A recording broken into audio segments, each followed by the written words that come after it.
Brought to you by Biz Analyst by खाता book. ना computer ना फाइल, अब टैली डेटा ऑन मोबाइल बिज एनालिस्ट के साथ। नमस्कार, हाथ जोड़कर नमस्कार। सौरभ द्विवेदी नाम है हमारा और आप देखना शुरू कर चुके हैं लल्लन टॉप शो। कोरोना एक शब्द जो पिछले 2 सालों के दौरान सबसे ज्यादा बोला, सुना और भोगा गया। 2 साल पहले आज ही के दिन राष्ट्रव्यापी लॉकडाउन लगाया गया था। इसके बाद जो घटा वो इतिहास है। जिन्होंने अपनों को खोया उनके नुकसान की भरपाई असंभव है, लेकिन जिंदगी चलते रहने का नाम है, इसलिए बहुत कुछ खोकर भी हम चलते रहे और अब चलते चलते वहां पहुंच रहे हैं जहां से कह सकें कि महामारी का बुरा दौर पीछे छूट गया। सरकार ने भी कोरोना महामारी के संदर्भ में राष्ट्रीय आपदा प्रबंधन कानून के प्रावधानों को हटाने का ऐलान किया है। अर्थव्यवस्था के मोर्चे पर सुधार के संकेत मिलने लगे हैं। तो आज लल्लन टॉप शो में इसी बिंदु पर बात करेंगे कि महामारी के बाद हमारी अर्थव्यवस्था और स्वास्थ्य ढांचे की रिकवरी कहां तक पहुंची। लेकिन पहले गौर करिए सुर्खियों पर। पहली सुर्खी उत्तर प्रदेश से है, जहां योगी आदित्यनाथ को विधानमंडल का नेता चुन लिया गया है। सीनियर नेता बीजेपी के सुरेश खन्ना ने योगी के नाम का अनुमोदन किया। बीजेपी की विधायक दल की मीटिंग में बाकी विधायकों ने प्रस्ताव का समर्थन किया। साथ ही गठबंधन के सहयोगी अपना दल और निषाद पार्टी ने भी हामी भरी। इसके बाद योगी आदित्यनाथ ने राज्यपाल से मिलकर सरकार बनाने का दावा पेश कर दिया। केंद्रीय गृह मंत्री अमित शाह जो ऑब्जर्वर बनकर कहे थे, उन्होंने कहा कि योगी को दोबारा मुख्यमंत्री जनता ने बनाया, हमने तो सिर्फ नेता चुना। कल लखनऊ के कान्हा स्टेडियम में मुख्यमंत्री योगी आदित्यनाथ के साथ पूरे मंत्रिमंडल की शपथ होगी। उसके लिए तैयारियां जोरों पर हैं। खबर है कि प्रधानमंत्री नरेंद्र मोदी, गृह मंत्री शाह, बीजेपी अध्यक्ष जेपी नड्डा समेत बीजेपी शासित राज्यों के और सहयोगी दलों के मुख्यमंत्री भी मौके पर मौजूद रहेंगे। पर चर्चा ज्यादा मंत्रियों के नाम पर है। कयासबाजी खूब लग रही है। हम अपनी तरफ से इसमें कोई नाम नहीं जोड़ेंगे, घटाएंगे। बीजेपी क्या करती है बीजेपी ही जानती है। कल शाम तक पता चल जाएगा। आप हमारी लाइव कवरेज से जुड़िएगा, जहां पर हम शपथ ग्रहण की झलकियां भी आपको दिखाएंगे। किन मंत्रियों को लिया गया, उनके पीछे क्या वजहें हो सकती हैं, राजनीतिक विशेषज्ञों के मुताबिक वो भी बताएंगे। दूसरी सुर्खी ये दिल्ली विधानसभा से आई। कश्मीरी पंडितों पर बनी फिल्म कश्मीर फाइल्स को टैक्स फ्री करने की मांग हुई तो दिल्ली के मुख्यमंत्री अरविंद केजरीवाल ने इसे यूट्यूब पर अपलोड करने का सुझाव दे डाला। विधानसभा सत्र को संबोधित करते हुए केजरीवाल ने कहा कि कश्मीर फाइल्स को टैक्स फ्री करने की मांग क्यों हो रही है, इसे तो सोशल साइट पर अपलोड कर देना चाहिए। सुनिए। पूरी सारी भारतीय जनता पार्टी देश में एक पिक्चर के पोस्टर लगा रही है। इसलिए राजनीति करने आए थे? पिक्चरों के पोस्टर अपने बच्चों को क्या जवाब दोगे? घर जाके बच्चे पूछेंगे पापा क्या काम करते हो? पिक्चरों के पोस्टर लगाता हूं।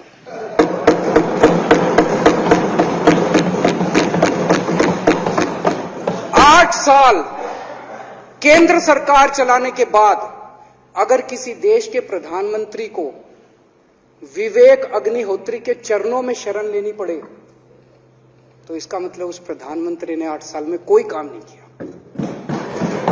8 साल खराब कर दिए। बताओ, विवेक अग्निहोत्री के चरणों में उनको शरण लेनी पड़ रही है, बचा लो बचा लो बचा लो। अगर किसी प्रधानमंत्री को कह रहे हैं कश्मीर फाइल्स टैक्स फ्री करो, अरे यूट्यूब पे डाल दो, फ्री हो जाएगी। टैक्स फ्री क्यों करा रहे हो? हरियाणा से लेकर गुजरात, मध्य प्रदेश, कर्नाटक, गोवा, त्रिपुरा, उत्तराखंड, यूपी समेत कई राज्यों में फिल्म द कश्मीर फाइल्स को टैक्स फ्री किया गया। अभी भी बहुत से राज्यों में इसे टैक्स फ्री करने की मांग की जा रही है। छत्तीसगढ़ के मुख्यमंत्री और कांग्रेस नेता भूपेश बघेल भी इस टैक्स फ्री की मांग पर बोले कि केंद्र सरकार केंद्रीय जीएसटी हटा ले तो सब दुरुस्त हो जाएगा।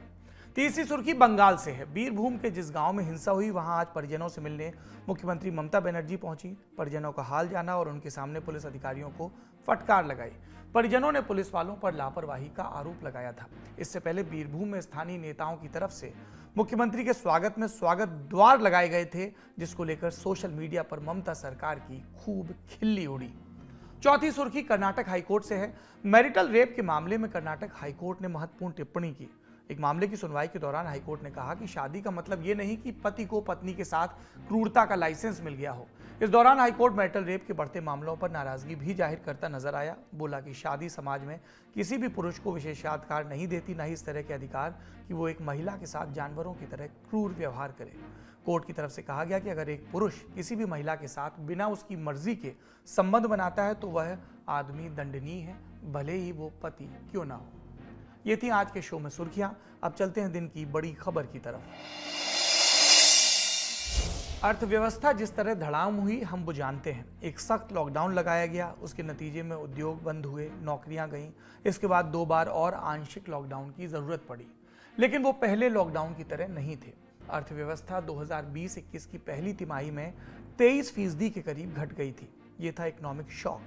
यहाँ तक की कहानी हम आपको लल्लन टॉप शो में नियमित रूप से बताते रहे हैं।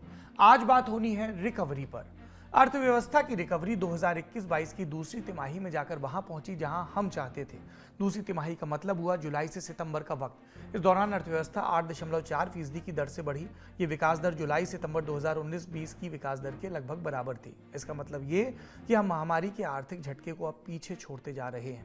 केंद्रीय वित्त मंत्रालय ने दिसंबर 2021 में कहा था कि भारत उन चुनिंदा अर्थव्यवस्थाओं में से है जिन्होंने कोरोना महामारी के दौरान लगातार 4 तिमाहियों में ग्रोथ हासिल की।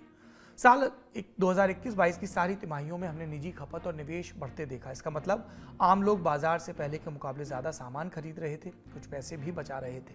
मैन्युफैक्चरिंग और कंस्ट्रक्शन के क्षेत्र में ग्रोथ धीमी है, लेकिन हो रही है, और इन सब के चलते सरकार को हर महीने जीएसटी से करीब 1 लाख करोड़ रुपए की आय भी हो रही है। सबसे ज्यादा सुधार हुआ है निर्यात के मामले में। भारत ने वित्त वर्ष 2021-22 के लिए निर्यात का लक्ष्य रखा था $400 बिलियन, यानी तकरीबन 30,52,880 करोड़ रुपए। डेडलाइन थी 31 मार्च 2022 की, लेकिन भारत ने यह लक्ष्य 10 दिन बाकी रहते हासिल कर लिया, यानी 21 मार्च को।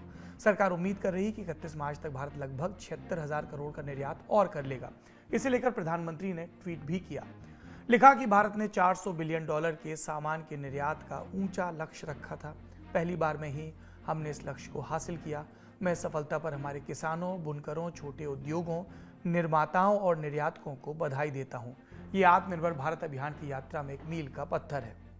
विशेषज्ञ भी मानते हैं कि भारत रिकवरी के रास्ते पर है, लेकिन वो अति उत्साह के प्रति आगाह भी करते हैं। ध्यान दिलाते हैं कि 2019-20 के दौरान भारत की अर्थव्यवस्था ढलान पर थी। जीडीपी घट रही थी, औसतन 4 से 5% की गिरावट थी। इसलिए महामारी से पहले की अवस्था में पहुंचना ही काफी नहीं होगा, क्योंकि 2019-20 में भी गाड़ी रिवर्स गियर में थी। आरबीआई के पूर्व गवर्नर रघुराम राजन ने इंडिया टुडे से यही बात कही थी। उन्होंने कहा था कि बड़ी गिरावट के बाद तेजी से बहाली होना बहुत बड़ी बात नहीं है। बड़ा सवाल यह है कि क्या हम ग्रोथ के अपने पुराने दौर में वापस लौट पाएंगे। क्या हमें अब 8 या 9% से आगे बढ़कर सोचने की जरूरत नहीं है। हमने यही सवाल PHD Chamber of Commerce and Industry के chief economist doctor SP Sharma से पूछा। यह है उनका जवाब। डॉक्टर रघुराम राजन से बिल्कुल सहमत हूं। उन्होंने बहुत सही कहा कि हमें इस ट्रैजेक्टरी से निकलना चाहिए। हमें नया ऑर्बिट एंटर करना चाहिए, जो कि हायर ग्रोथ 10% से ज्यादा का ग्रोथ रेट अगर हम सोच के चलेंगे, तभी जाके जो हमारी आशाएं हैं $5 ट्रिलियन, 25% मैन्युफैक्चरिंग, 50% एमएसएमई, वो तभी पूरी हो पाएंगी। तो उसके साथ ही हमें जरूरत है कि ग्राउंड टचिंग रिफॉर्म्स, एक तो मैं कहूंगा कि ग्राउंड टचिंग रिफॉर्म्स, दूसरा सिंक्रोनाइजेशन ऑफ रिफॉर्म्स।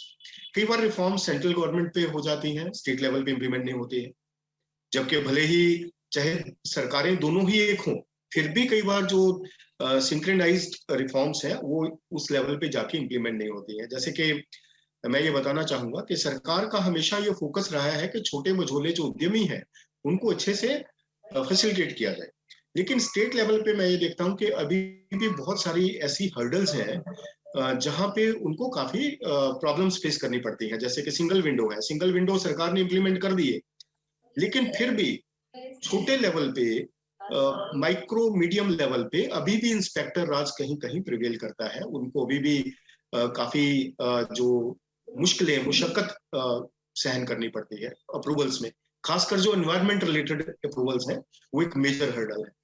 तो यहाँ पे मैं बताना चाहूंगा कि जो सिंगल विंडो सिस्टम है उसका अवेयरनेस बिजनेसेस के बीच में नहीं, जो हमारे सेकंड लोअर रंग जो ऑफिसर्स हैं उनको भी पता होना चाहिए कि हमने सिंगल विंडो के तहत लोगों को कैसे फायदा पहुंचाना। तो तभी जाके ईज ऑफ डूइंग बिजनेस है जो प्रफुल्लित हो पाएगा ग्राउंड लेवल से।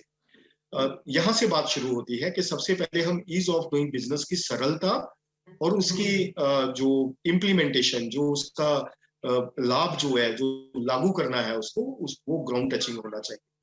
और दूसरा जो मैंने बात की कि सिंक्रोनाइजेशन, जैसे कि reserve bank of India policy rate cut करता है कि जो कंज्यूमर्स को, बिजनेसेस को फायदा हो। जैसे पीछे हमने बहुत ही डिफिकल्ट फेज देखा कोरोना वायरस में, तो बहुत सारे कट किए गए, लेकिन वो बैंकिंग सेक्टर की तरफ से अच्छे परकोलेट नहीं होते हैं। बैंक्स कई बार फिर भी रिलक्टेंट रहते हैं, कई बार कोलेटरल मांगते हैं, खासकर जो एमएसएमईज हैं उनसे कोलेटरल मांगा जाता है, जितना उनको लिमिट दिया जाता है उससे भी ज्यादा कई बार कोलेटरल की डिमांड की जाती है। तो जिससे कि जो पॉलिसी एनवायरनमेंट है वो अच्छे से इम्प्लीमेंट नहीं हो पाता, जो लाभार्थी हैं जिनको लाभ मिलना चाहिए उनके तक वो नहीं पहुंच पाता। तो ये एक लिंक की जरूरत है, synchronization of the policy environment and implementation of the policy environment at the ground level, जिससे कि सबको फायदा हो। और तीसरे नंबर पे मैं ये बताना चाहूंगा कि जो कॉस्ट ऑफ, देखो हमने ईज ऑफ डूइंग बिजनेस बहुत किया है, हमने 144 रैंक से लेके हम 63 पे आ गए हैं, और हमें इसको कॉस्ट ऑफ डूइंग बिजनेस से भी रिलेट करना चाहिए, तभी ये जाके प्रफुल्लित हो पाएगा। कॉस्ट ऑफ डूइंग बिजनेस में अगर हम देखें, जो बेसिक कॉस्ट है बिजनेस की, चाहे वो कॉस्ट ऑफ पावर है, कॉस्ट ऑफ कैपिटल, जैसे अभी मैंने बात की कि हाई रेट जो है वो रिफ्लेक्ट होने चाहिए, जो आरबीआई कट करता है वो ग्राउंड लेवल पे भी उनको भी उसी रेट पे जो कर्जा है वो मिले। Cost of capital, then cost of power, cost of logistics वो बहुत हाई है। ये सभी कॉस्ट जो है वो हमारा कॉस्ट कॉम्पिटिटिवनेस को, बिजनेस को ये इम्पैक्ट करती है अगर ये कॉस्ट हाई होते हैं। फिर कॉस्ट ऑफ कंप्लायंसेस की, जैसे मैंने अब बात की कि एनवायरमेंट अप्रूवल्स के लिए और जो दूसरे अप्रूवल्स हैं, बहुत 35-36 प्रकार के अप्रूवल्स होते हैं जो मैं बिजनेस से बात करता हूँ अपनी इंडस्ट्री बॉडी में, तो उनमें अभी भी बहुत सारी हर्डल्स हैं सिंगल विंडो को लेके, तो उनको एक ही बार में एक ही अप्रूवल के तहत उनको मिल जाना चाहिए। और आगे मैं बताना चाहूंगा कि availability of skilled man power वो एक मेजर चैलेंज रहता है। और उसके बाद जो अवेलेबिलिटी ऑफ लैंड है, लैंड रिकॉर्ड्स का डिजिटाइजेशन सरकार ने बहुत अच्छे से शुरू किया है, लेकिन इसको और प्रफुल्लित करके, इसको और ट्रांसपेरेंट करके, इसको और फ्रूटफुल करके लोगों को इसका लाभ मिलना चाहिए। तो ये जो कॉस्ट है, कॉस्ट स्ट्रक्चर भी सरकार को ध्यान में रखना होगा। सरकार अपनी तरफ से भी अप्रिशिएट कि सरकार इसके लिए बहुत कुछ कर रही है, हम आए दिन बहुत सारी मीटिंग्स अटेंड करते हैं, कैसे सरकार को बढ़िया से बढ़िया सुझाव दिए जाएं। सरकार हमसे सुझाव मांगती है, हम बहुत सारे सुझाव दे चुके हैं और सरकार बहुत सारी रिफॉर्म्स इंप्लीमेंट कर चुकी है, लेकिन उनका जो ग्राउंड लेवल पे इंप्लीमेंटेशन, जो ग्राउंड टचिंग, एक हम कहते हैं कि यहाँ से अब इस चीज को ये अब ये चीज हो चुकी है, उस लेवल पे आ जाना चाहिए कि हम तब जाके मैं ये समझता हूँ कि हमारे से 10% का जो ग्रोथ रेट है वो बहुत दूर नहीं है, हम उसको जल्द से जल्द अचीव कर पाएंगे। हमारे अंदर बहुत पोटेंशियल है, और जो पिछले 6-7 साल से रिफॉर्म्स हुई हैं, खासकर जो पिछले 2 साल में हुई है, मैं उनको बहुत अप्रिशिएट करता हूँ। पिछले 2 साल में ऐसी रिफॉर्म्स हुई हैं जो बिल्कुल सही तौर पे जो पिछले 50 वर्षों में भी नहीं हुई, तो हम उनको मानते हैं, लेकिन उनका एक प्रफुल्लित करने के लिए, उनका एक फ्रूटफुल रिजल्ट लेने के लिए हमें और प्रयास करने होंगे। कोरोना काल में बाजार को राहत देने के लिए मोदी सरकार ने मई 2020 में 20 लाख करोड़ के आत्मनिर्भर भारत पैकेज का ऐलान किया। वित्त मंत्री निर्मला सीतारामन ने लगातार प्रेस कॉन्फ्रेंस करके बताया कि कौन से सेक्टर को कितना पैसा दिया जाएगा। तब इस पैकेज की ये कहते हुए आलोचना हुई थी कि सरकार अपने पास से बहुत अतिरिक्त पैसा दे रही है। ज़्यादातर पैसा उन्हीं मदों से दिया जा रहा है जो बजट में पहले से है, और एक बड़ा हिस्सा कर्ज के रूप में है, यानी वो लौटाना होगा। सरकार ने बचाव में कहा कि आलोचना जल्दबाजी में की जा रही है, पैकेज का असर जमीन पर उतरने दीजिए, तब मूल्यांकन किया जाएगा। अब 2 साल हो गए तो मूल्यांकन का सही मौका है। हमने विशेषज्ञों से पूछा कि मोदी सरकार ने जो 20 लाख करोड़ बाजार में डालने का वादा किया था उसका असर कैसा रहा, सुनिए। कि रिफॉर्म्स बहुत बढ़िया हैं, अनाउंसमेंट्स बहुत बढ़िया हैं, कई बार लाभार्थी जो है उनके पास अवेयरनेस नहीं पहुंचता है। तो मैं समझता हूं कि ये सारी रिफॉर्म्स बहुत अच्छी हैं, और इनका जिनको लाभ मिला है, जिन्होंने लिया है, उन्होंने आगे और डिमांड की है कि हमें इसका लाभ आगे कंटिन्यू रहना चाहिए। कम से कम जो पीछे 2 साल में रिफॉर्म्स हुई हैं, मैं हर एक रिफॉर्म के ऊपर देख रहा हूं कि मेरे पास आए दिन एक रिप्रेजेंटेशन रहता है कि सरकार को आगे बोलिए कि इस जो योजना को आगे और बढ़ाया जाए, इस रिफॉर्म को आगे बढ़ाया जाए, चाहे वो ECLGS है, चाहे वो बैंक गारंटीज हैं, चाहे परफॉर्मेंस बैंक गारंटी है, चाहे वो इंटरेस्ट रेट इक्वलाइजेशन स्कीम है। बहुत सारी ऐसी स्कीम्स हैं जो लोग काफी समय से वेट कर रहे थे, और लोगों ने, सरकार ने पिछले 2 साल में उनको अनाउंस किया है। अब जो बिजनेसेस हैं, लोग हैं, उनको वापस आगे एक्सटेंड करने की बात करते हैं, तो भी तभी करते हैं जब उनका कोई लाभ मिलता है, और उनका लाभ रिफ्लेक्ट भी हो रहा है कि हमने एक्सपोर्ट्स में $400 बिलियन का लक्ष्य हमने जो रखा था वो हमने समय से पहले अचीव कर लिया है। एक बहुत बड़ी उपलब्धि है। एक ऐसे डिफिकल्ट माहौल में जब डिमांड बुरी तरह से इम्पैक्टेड था, उस माहौल में भी हमने अपना एक्सपोर्ट ट्रैजेक्टरी, जितना हमने एक डिफिकल्ट ईयर में खोया नहीं था, उससे भी ज्यादा हमने उसके अगले वर्ष में ग्रहण कर। यहाँ तक आते आते हम इतनी बात समझ गए कि आर्थिक मोर्चे पर रिकवरी हो रही है। बेशक इसमें सुधार की गुंजाइश है, पर सही रास्ते पर निकल पड़े हैं। लेकिन इस बीच एक दिक्कत और हो गई। रूस ने यूक्रेन पर हमला कर दिया और इसके चलते अंतर्राष्ट्रीय बाजार में कच्चे तेल और गैस की कीमत काफ़ी बढ़ गई। आज भी कच्चे तेल का भाव 114 से 122 डॉलर के बीच था। इस आंकड़े से भारत को क्या परेशानी है, ये समझने के लिए आपको इस साल के आर्थिक सर्वेक्षण को देखना होगा। इसमें साल 2022-23 में भारत की विकास दर का अनुमान लगाते हुए कच्चे तेल की कीमत को 70 से 75 डॉलर माना गया था, लेकिन अब तेल इससे कहीं ऊंची कीमत पर बिक रहा है। चूंकि भारत को अपनी ज़रूरत का 85% तेल आयात करना पड़ता है, कीमतों में 1.5 गुना से भी ज़्यादा का फर्क बड़ी आसानी से हमारा बजट बिगाड़ सकता है। अगर सरकार पेट्रोलियम उत्पाद जैसे पेट्रोल डीजल की कीमत नहीं बढ़ाती तो कंपनियां दिवालिया हो जाएंगी। अगर वो टैक्स कम करती है या फिर तेल कंपनियों को सब्सिडी देती है तो फिर विकास के दूसरे मदों के लिए पैसा कम हो जाएगा। और अगर वो कीमतों का पूरा भार उपभोक्ताओं पर डालती है तो महंगाई इतनी बढ़ जाएगी कि विकास दर बढ़ने की जगह नीचे आने लगेगी। तो सरकार के पास इस संकट का कोई आसान हल नहीं है। तो इस पर अंतर्राष्ट्रीय रेटिंग एजेंसीज जैसे फिच ने साल 2022-23 के लिए भारत की विकास दर का अनुमान घटाना भी शुरू कर दिया। फिच ने भारत के लिए अपने अनुमान को 10.3 से 8.5% कर दिया। यही काम बाकी रेटिंग एजेंसीज ने भी किया। तो क्या रूस के आक्रमण के चलते भारत की रिकवरी पर ब्रेक लग जाएगा? हमने विशेषज्ञों से पूछा कि वो रूस यूक्रेन संकट के चलते भारत में पैदा हुई असहजता को लेकर क्या सोचते हैं।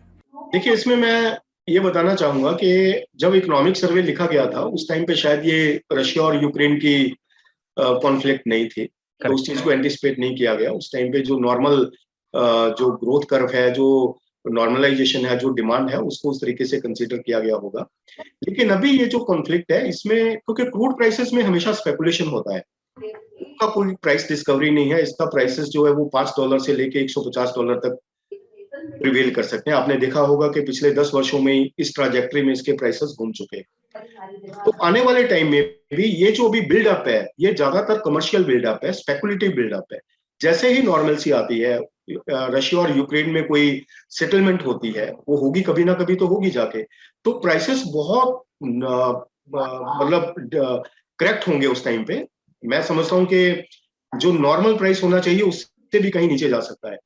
तो वापस जो एवरेज प्राइस है वो जो हमारे इकोनॉमिक सर्वे ने बताया उसी के पास आके प्रिवेल करेगा, ये मैं मानता हूं। इसका मतलब उम्मीद की किरण तो यहाँ भी है। रूस यूक्रेन संकट अगर लंबा खिंचता है तब भी तेल बाजार को एक न्यू नॉर्मल मिल जाएगा और कीमतों में नाटकीय उतार चढ़ाव बंद होगा। इन सारी बातों के साथ अंत में एक राइडर जोड़ना चाहते हैं। बेशक अर्थव्यवस्था रफ्तार पकड़ रही है, लेकिन जिस तरह रफ्तार के साथ साथ सीट बेल्ट और एयरबैग अनिवार्य होते हैं, उसी तरह ग्रोथ रेट के साथ भी 2 चीज़ें अत्यावश्यक हैं: महंगाई पर नियंत्रण और काम करने के इच्छुक युवाओं के लिए रोजगार। इन 2 चीज़ों के बिना वैसे भी ग्रोथ रेट बहुत ऊपर नहीं जा सकती, और अगर चली भी जाए तो समाज में असमानता बढ़ने लगती है। इसलिए ये ज़रूरी है कि मोदी सरकार रिकवरी के साथ साथ रिकवरी के लाभार्थियों की संख्या बढ़ाने पर भी जोर दे। इसके लिए क्या ज़रूरी है, हमने विशेषज्ञों के हवाले से बताया। इन सुधारों को लागू करने के लिए जनादेश की ताकत मोदी सरकार के पास पहले से है। अब देखना यह है कि सरकार इन उम्मीदों पर कितना खरा उतर पाती है, और सख्त फैसले लेने का वक्त तेजी से खत्म हो रहा है। याद रखिए, क्योंकि साल 2023 जाएगा 24 के लोकसभा चुनाव की तैयारियों में, इसलिए जो करना है साल 2022 में करना होगा। और क्या करना होगा वो हम 4 बिंदुओं में समेट रहे हैं। पहला, पर्यटन और हॉस्पिटैलिटी जैसे क्षेत्रों को एमएसएमई की तरह मदद देनी होगी। दूसरा, शहरी गरीबों की मदद करनी होगी, इनकी स्थिति बेहतर होगी तो खपत ज्यादा तेजी से बढ़ेगी। तीसरा, डिसइन्वेस्टमेंट बढ़ाना होगा, सरकार जो बेचना चाहती है उसे बेच दे और पूंजी को विकास कार्यों में लगाए। और चौथा, राजकोषीय घाटे का कम रहना जरूरी है, लेकिन अगर थोड़े समय के लिए इसे बढ़ने देने में फायदा नजर आ रहा हो तो सरकार इससे हिचके नहीं। सरकार का खर्च बढ़ेगा तो खेल में हर कोई जीतेगा, सरकार, निजी क्षेत्र और आम लोग। हम इस बात को समझते हैं कि 15 मिनट के ज्ञान से पूरे देश की अर्थव्यवस्था को सुधारा नहीं जा सकता। ये खेल लंबा है, हमारी नजर इस पर बनी रहेगी। अब गौर करते हैं हेल्थ सेक्टर पर। पिछले 2 सालों में देश को जिसकी सबसे ज्यादा जरूरत महसूस हुई वो है देश की स्वास्थ्य व्यवस्था। कोरोना की महामारी ने इस व्यवस्था को झंझोड़ा, निचोड़ा और खूब मरोड़ा। पहली लहर में आपाधापी देखी, न टेस्टिंग की किट, न डॉक्टरों के पास पर्याप्त पीपीई किट। दूसरी लहर में थोड़ा बहुत इंफ्रास्ट्रक्चर तैयार हुआ, पर ऑक्सीजन की कमी ने सारी व्यवस्था ध्वस्त कर दी। फिर जो त्रासदी इस देश ने 2021 के अप्रैल मई में झेली वो शायद ही कभी भुलाई जा सके। तो आज हम मोटामाटी समझने की कोशिश करते हैं कि आखिर इन 2 बरसों में देश में क्या बदला और क्या बदलना जरूरी है हेल्थ के मोर्चे पर। पहली बात, देश में हेल्थ पर केंद्र और राज्य दोनों के अपने अलग अलग बजट होते हैं। विस्तार से एक एक आंकड़ा एक बुलेटिन में समेटना मुश्किल और बोझिल दोनों है। इसलिए हम संक्षेप में अपनी बात रखेंगे। पहले बात कोरोना आने से पहले के साल की। 2019-20 में देश का हेल्थ बजट 64,609 करोड़ रुपए हुआ करता था। कोरोना के बाद सरकार ने इसे बढ़ाया। 2020-21 में बजट 80,694 करोड़ हुआ, 21-22 में 86,000 करोड़ और उसके बाद इस साल के बजट में मामूली बढ़ोतरी 86,201 करोड़। तब जाकर देश में स्वास्थ्य पर किए जाने वाला खर्च कुल जीडीपी के 4% के आसपास पहुंचा। इस बार स्वास्थ्य बजट में ज्यादा वृद्धि न होने के पीछे तर्क दिया गया कि पीएम केयर फंड के अलावा कई और मदों से वैक्सीन, दवाई और ऑक्सीजन पर पैसे खर्च किए गए, इसलिए बजट में मामूली बढ़ोतरी दिखी। बजट के अलावा इस दौरान स्वास्थ्य ढांचे में ज्यादातर बदलाव कोरोना के मद्देनजर हुए। डॉक्टरों को नए सिरे से ट्रेनिंग दी गई, हेल्थ और फार्मा इंडस्ट्री को एक साथ जोड़कर काम किया गया। बड़ी बात यह रही कि आईसीएमआर यानी Indian council of medical research के दायरे को शोध से बढ़ाकर वैक्सीन तक पहुंचाया गया। नतीजा ये कि आईसीएमआर ने भारत बायोटेक के साथ मिलकर स्वदेशी वैक्सीन को डेवलप किया। अस्पतालों के अलावा भी वैक्सीन के लिए ट्रायल सेंटर बनाए गए। दूसरी लहर के बाद एक बड़ा बदलाव देखने को मिला कि सरकारी अस्पतालों के अलावा प्राइवेट अस्पतालों ने भी अपने यहाँ ऑक्सीजन के लिए पीएसए मतलब प्रेशर स्विंग एब्जॉर्प्शन संयंत्र लगाए। 15 मार्च 2022 को बीजेपी की राज्यसभा सांसद हैं इंदु बाला गोस्वामी, उन्होंने ऑक्सीजन प्लांट को लेकर लिखित सवाल पूछा था। क्या सवाल था? क्या सरकार दूरवर्ती क्षेत्रों के अस्पतालों में ऑक्सीजन की आवश्यकता की पूर्ति करने के लिए पीएसए प्लांट लगा रही है ताकि अस्पताल ऑक्सीजन के उत्पादन में आत्मनिर्भर हो सकें? तब स्वास्थ्य राज्य मंत्री भारती प्रवीण पवार की तरफ से बताया गया कि देश भर में कुल 1,561 पीएसए लगाए गए जो ऑक्सीजन का उत्पादन करते हैं। इसमें 1,225 ऐसे हैं जिनको पीएम केयर फंड के पैसे से बनाया गया। 336 पीएसए अलग अलग मंत्रालयों ने स्थापित कराए। सबसे बड़े सूबे यूपी में सबसे ज्यादा 169 पीएसए संयंत्र लगाए गए। एमपी, जहां एक भी ऑक्सीजन प्लांट नहीं था, वहां 116 पीएसए लगाए गए। ये यूपी के बाद सबसे बड़ा आंकड़ा था। स्वास्थ्य व्यवस्था से जुड़ा एक सवाल 15 मार्च 2022 को संजय राउत ने पूछा। सवाल था कि क्या ये सच है कि देश के विभिन्न हिस्सों में बड़ी संख्या में चिकित्सा महाविद्यालय, सुपर स्पेशलिटी अस्पताल और एम्स जैसे संस्थानों की जरूरत है? यदि हाँ तो ब्यौरा दीजिए। जवाब फिर से स्वास्थ्य राज्य मंत्री की तरफ से आया। बताया गया कि प्रधानमंत्री स्वास्थ्य सुरक्षा योजना के तहत किफायती स्वास्थ्य परिचर्चा को बढ़ाना, असंतुलन दूर करना और गुणवत्ता चिकित्सा शिक्षा के लिए सुविधाओं को बढ़ाना, जिसके लिए 22 नए एम्स और 75 सरकारी मेडिकल कॉलेज को अनुमोदित किया गया। ये पिछले हफ्ते दिया गया बयान है, जिसका मतलब ये है कि देश में 22 नए एम्स बनाने की योजना पाइपलाइन में है, अभी बने नहीं है। पिछले 2 वर्षों में स्वास्थ्य ढांचे पर कितना काम हुआ, इसे समझने के लिए हमने बात की मिलन शर्मा से, जो इंडिया टुडे ग्रुप के लिए स्वास्थ्य मामलों को कवर करती हैं।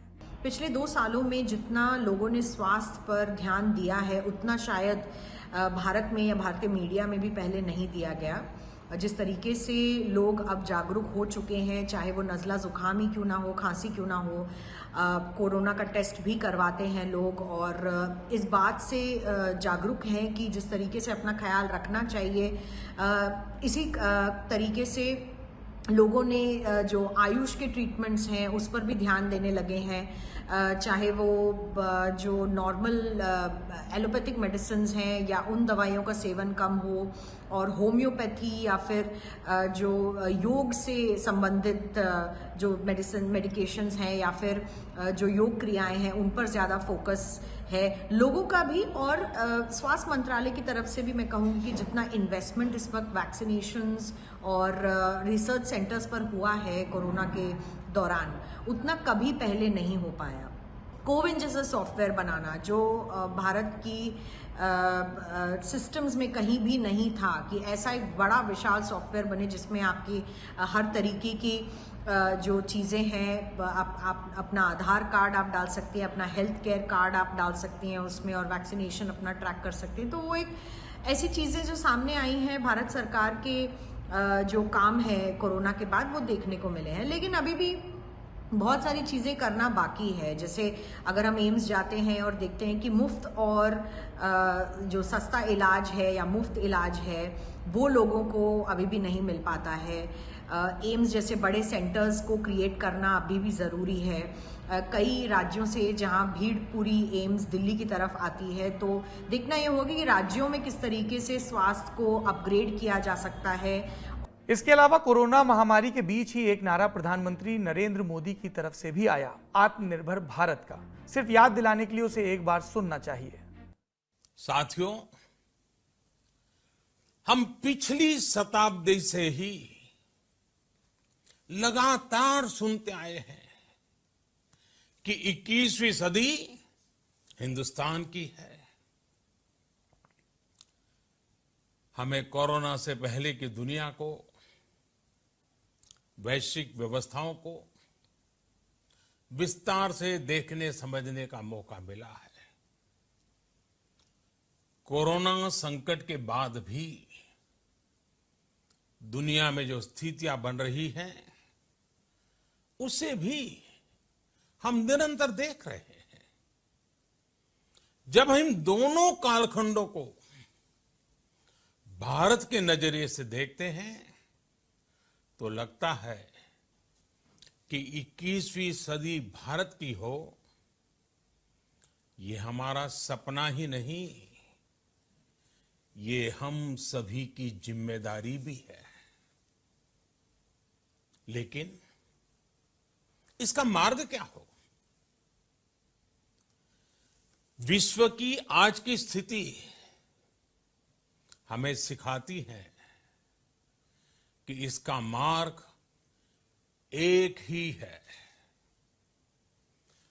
आत्मनिर्भर भारत। प्रधानमंत्री ने जब आत्मनिर्भरता का नारा दिया तो स्वास्थ्य ढांचे की आत्मनिर्भरता सबसे प्रमुख थी। तो क्या भारत इस मामले में आत्मनिर्भर हो पाया? जवाब हमें मिला इंडिया टुडे मैगजीन को दिए नरेश त्रेहन के बयान से। मेदांता अस्पताल के मैनेजिंग डायरेक्टर डॉक्टर त्रेहन, उन्होंने आत्मनिर्भरता के मायने समझाते हुए क्या कहा? 1970 के दशक के अंत तक भारत में कार्डिक बाईपास सर्जरी नहीं होती थी। हर साल हजारों लोग इलाज के लिए विदेश जाते थे, लेकिन अब देश ने इसे उलट दिया है। अब विदेशों से मरीज चिकित्सा सलाह और ऑपरेशन के लिए भारत आते हैं। हमने क्लिनिकल केयर के संदर्भ में कुछ प्रगति की है, लेकिन हम मेडिकल की पढ़ाई और रिसर्च में पिछड़ रहे हैं। आत्मनिर्भरता का मतलब उच्चतम गुणवत्ता वाली चिकित्सा सुविधा मात्र नहीं है, बल्कि विचार और ज्ञान में मौलिकता की भी उतनी ही अहमियत है। जेनेरिक दवाओं, टीके और कई मामलों की सर्जरी में भारत काफ़ी आगे बढ़ गया है, लेकिन डॉक्टर त्रेहन के बयान पर गौर करें तो भारत को अभी विचार, ज्ञान और रॉ मटेरियल की मौलिकता पाने के लिए एक लंबा सफर तय करना है। दूसरी बात ये कि डॉक्टरों की कमी या डॉक्टरों का असमान वितरण आज भी भारत के लिए परेशानी का सबब बना हुआ है, जिस पर सरकार को तेजी से काम करने की जरूरत है। हिंदुस्तान में दुनिया के सबसे ज्यादा 605 मेडिकल कॉलेज हैं, जिनमें से 322 सरकारी। इसके बावजूद बच्चों को डॉक्टरी की पढ़ाई के लिए विदेश जाना पड़ता है, क्योंकि हर किसी का सरकारी संस्थान में एडमिशन होता नहीं। प्राइवेट में 1 करोड़ रुपए तक की फीस दे पाना हर किसी के वश की बात नहीं। और यही वजह थी कि भारत को यूक्रेन में फंसे छात्रों की समस्या से दो चार होना पड़ा। इसे लेकर सरकार की आलोचना भी हुई, एक वर्ग ने रेस्क्यू के लिए सराहना भी की। पर सत्य यह है कि 2015 के बाद देश में 193 नए मेडिकल कॉलेज खोले गए, जिसमें से 136 सरकारी हैं। बीते 8 सालों में एमबीबीएस की सीटें भी बढ़ी। 2013-14 में 51,348 सीटें थीं, जो 2020 में बढ़कर 88,120 हो गई हैं। आज की तारीख में देश में 13 लाख से ज़्यादा एलोपैथी के डॉक्टर हैं, जो कि अमेरिका से भी ज़्यादा हैं। बस बात वही है कि हमारी आबादी भी अमेरिका से कई गुना ज़्यादा है। WHO के मानक कहते हैं 1000 की आबादी पर एक डॉक्टर होना चाहिए। भारत में 1345 लोगों पर एक डॉक्टर है, मतलब करीब 3.5 लाख डॉक्टरों की कमी है। चीन की आबादी कमोबेश हिंदुस्तान के बराबर है और वहाँ डॉक्टरों की संख्या 36 लाख से ज़्यादा है, यानी भारत के मुकाबले 3 गुना से भी ज़्यादा। यहाँ हिंदुस्तान को चीन से सीखने की ज़रूरत है। दूसरी बात ये कि भारत में 45% से ज़्यादा डॉक्टर तो सिर्फ 4 राज्यों आंध्र प्रदेश, तमिलनाडु, कर्नाटक और महाराष्ट्र में है, जहाँ कुल आबादी के सिर्फ 24% लोग रहते हैं। ऐसे में यूपी, बिहार सरीखे बड़ी आबादी वाले राज्यों में डॉक्टरों की कमी और इलाज का अभाव बना हुआ है। एक और समस्या डॉक्टरों के एंड से भी है। ज़्यादातर डॉक्टर शहरों में काम करना चाहते हैं, गाँव में कम डॉक्टर टिकते हैं, जिसकी वजह से कई बार ग्रामीण अंचल के दवाखानों में बढ़िया डॉक्टर नहीं मिलते। बार बार लोगों को बेहतर इलाज के लिए शहर की तरफ भागना पड़ता है और डॉक्टरों का तर्क है कि हमें रूरल एरिया में वैसी फैसिलिटी नहीं मिलती कि हम वहाँ रुक कर सर्व कर सकें। 2030 तक हिंदुस्तान की आबादी और बढ़ चुकी होगी। तब की स्थिति में WHO के तय मानक पर खरा उतरने के लिए कम से कम 20 लाख अतिरिक्त डॉक्टरों की ज़रूरत होगी और उसके लिए ज़रूरी है कि मेडिकल की सीटें बढ़ाई जाएं। सीनियर डॉक्टरों के मुताबिक स्वास्थ्य सेवा को मजबूत करने के लिए अस्पतालों में OPD और इमरजेंसी व्यवस्था को भी बेहतर बनाने पर सरकार को ध्यान देना चाहिए। साथ ही सरकारी अस्पतालों में हमेशा डॉक्टरों और नर्स की कमी की शिकायत रहती है, जिसे दूर करने के लिए प्रयास किए जाने चाहिए। किस तरह के प्रयास? बेहतर फैसिलिटीज़, बेहतर पे ताकि आप टैलेंट को रिटेन कर सकें, और एक आमूलचूल परिवर्तन। सरकार एक वाइट पेपर लेकर आए, सरकार ये बताए कि आज़ादी से अब तक स्वास्थ्य व्यवस्था का क्या हाल रहा। हमारे जो सबसे अच्छे डॉक्टर हैं, जो सर्वश्रेष्ठ डॉक्टर हैं, हमारे ही संस्थानों से MBBS करने वाले, वो मास्टर्स के लिए उनमें से ज़्यादातर प्रतिभाशाली डॉक्टर बाहर क्यों जाते हैं। रिसर्च के फील्ड में किस तरह के इनोवेशन, किस तरह के स्ट्रक्चर की ज़रूरत है, प्राइवेट सेक्टर को इसमें किस तरह से जोड़ा जा सकता है ताकि हमारी प्रतिभाएं विदेश के अस्पतालों में और रिसर्च इंस्टीट्यूट में ही ना खप जाएं। भारत कब तक कच्चे माल की सप्लाई दुनिया के सर्वश्रेष्ठ देशों को करता रहेगा? क्यों हम अपने टैलेंट को रिटेन नहीं कर पाते हैं? और क्यों नहीं हमारे GDP का ज़्यादा बड़ा हिस्सा स्वास्थ्य पर खर्च होता है? पढ़ाई और दवाई किसी भी देश की 2 बुनियादी प्राथमिकताएं होनी चाहिए। और रूरल सेक्टर की बात हमने की, अर्बन की बात की, पब्लिक हेल्थ, इस पर बात क्यों नहीं होती? और पब्लिक हेल्थ में सिर्फ डॉक्टर शामिल नहीं है, आपके इर्द गिर्द नालियाँ कितनी खुली हैं, आपको कितने प्रिवेंटिव स्टेप्स आपके इर्द गिर्द लिए जाते हैं, ये सब एक छोटा सा मैंने आपको नाली का, पेयजल का, इस तरह के उदाहरण दिए, ये सब पब्लिक हेल्थ का हिस्सा है। देश में एक बड़े डिस्कोर्स की ज़रूरत है, खुलेपन के साथ सरकारी नीतियों की आलोचना और मूल्यांकन की ज़रूरत है, और उसके बाद एक मुकम्मल व्यवस्था बनाए रखने की ज़रूरत है। आप सोचिए, एक ज़िला अस्पताल का जो सबसे काबिल डॉक्टर होता है, उसका कितना वक्त मरीजों को देखने में जाता है और कितना वक्त फाइलों पर दस्तखत करने में, ये हिसाब लगाने में कि स्टोर में कितनी चीज़ें आ गईं, पुताई पर कितना खर्च हुआ, कितने लोग भर्ती हुए, कितने लोग नहीं।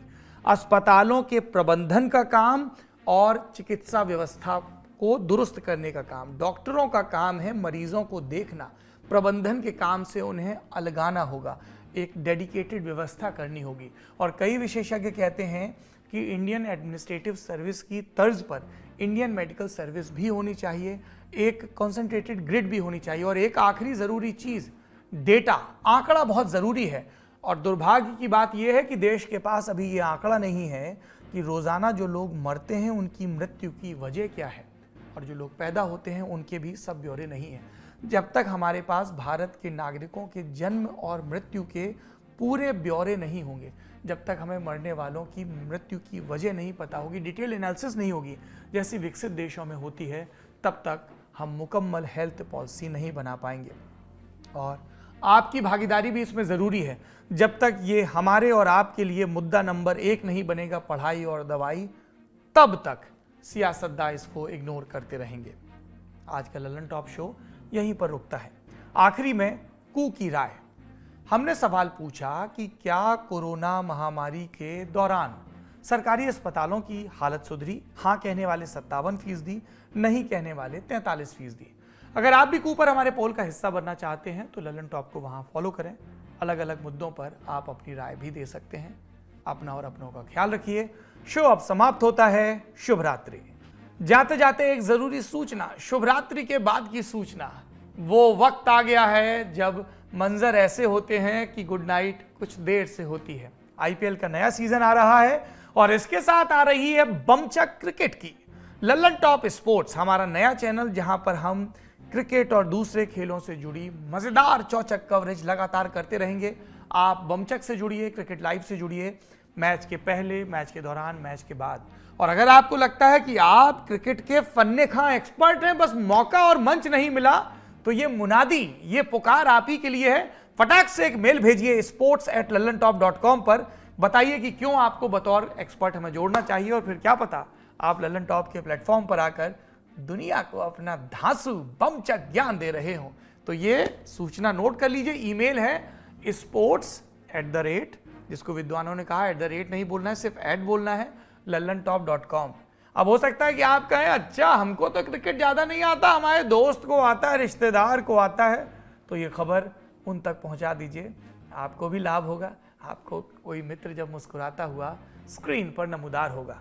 सूचना समाप्त। कल फिर मिलते हैं, ये उम्मीद रहेगी। अरे जाओ जाओ, मैच तो हमें ही जीतना था।